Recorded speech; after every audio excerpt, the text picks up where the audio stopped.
Hi, church. How times have changed. Think back just a couple of months to things that we took for granted. You arrive at church and a greeter shakes your hand. Someone hands you a Bible and writes you a name tag. You stand next to somebody close in a pew and you sing praises to God together. You pass the offertory bag. You enjoy morning tea. You enjoy supper. You sit and you listen to somebody, and as they express their sadness or pain, as you pray for them, you might put a hand on their shoulder. See, so much of our community involves touch. And with these social restrictions of 1.5 meters apart and 4 square meters per person, it could be a very long time before we're allowed to physically gather together again and experience touch. You see, touch is one of those senses that we often take for granted, but when we can't have it, we so miss it. And I know that we're all wired differently. Some of us love a good hug, others are more restrained. But touch really is a gift from God. It's an expression of what it means to be human, to be part of community. But personally, when I've been out running these last few weeks down at Cremorne Point, as I run towards somebody and they give me the wide berth, and I feel a bit like a leper. Remember the lepers in the Bible? Those people that no one would touch. And so they were cast out of the community. That's why Jesus was so radical when the leper came to him and said, if you're willing, Jesus, you can heal me. Jesus was willing and he did heal, but how did he heal? He reached out his hand and he touched the leper. See, touch is a sign of care, of love, of community. And the Gospels are full of examples of Jesus who is physically touching people. Jesus touched the person who was suffering to bring them healing. In Mark's Gospel, chapter 1, Peter's mother-in-law is sick, and so Jesus reached out his hand and touched her. In chapter 8, the demon-possessed boy has his epileptic fit, and Jesus reached out his hand and touched him. The little girl who is lying dead, and Jesus reached out his hand and touched her. Touch for the sufferer to bring healing.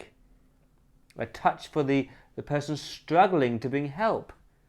Remember Peter walking on the water and he is terrified, and Jesus reached out his hand and grabbed hold of him. Or Jesus took the children in his arms, or he knelt down and he washed the feet of his disciples. When you are struggling, the touch of Jesus brings you help and healing. And other people reached out and touched Jesus, the bleeding woman who just touched his cloak. The sinful woman who touched his feet as she washed his feet with her hair. Or Thomas, touched my nail marks in my hands and my feet. Come on. You see, the Bible expresses touch as a gift from God that brings you healing and help and comfort and care and community. And friends, touch is one of those gifts from God that we cannot and must not lose post-COVID. Many things will change post-COVID, but I believe that touch cannot and must not change. See, touch is a way of saying you're part of this community. When a new person comes to church, as we shake their hand, we're saying, you are welcome here. You belong here. As we commission people who are leaving church and we lay on their hands, we're saying, you're no longer part of this community. Let me send you to a new community. We're told in the scriptures to greet one another with a holy kiss as an expression of community and belonging. That's what touch does. Touch is also a part of care. It's hard to care for people without touching them.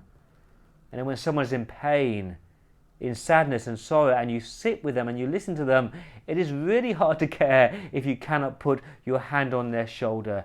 It's really hard to pray with somebody who is weeping without a hand on their shoulder. And when somebody is dying, as you visit the sick and the dying, what they say is they don't want words or pious platitudes. They just want somebody to sit and hold their hand. See, touch is part of being community, touch is part of care, and touch is part of hospitality. We're told to practice hospitality, and it's hard to do that if you can't touch each other. So church, I'm longing for that day when we can gather together again. We can shake hands. We can sing next to each other. We can lay a hand on each other as we pray and comfort and care for one another. So touch, what a great gift from God that is. And I just long for that day when we can experience that again in the flesh.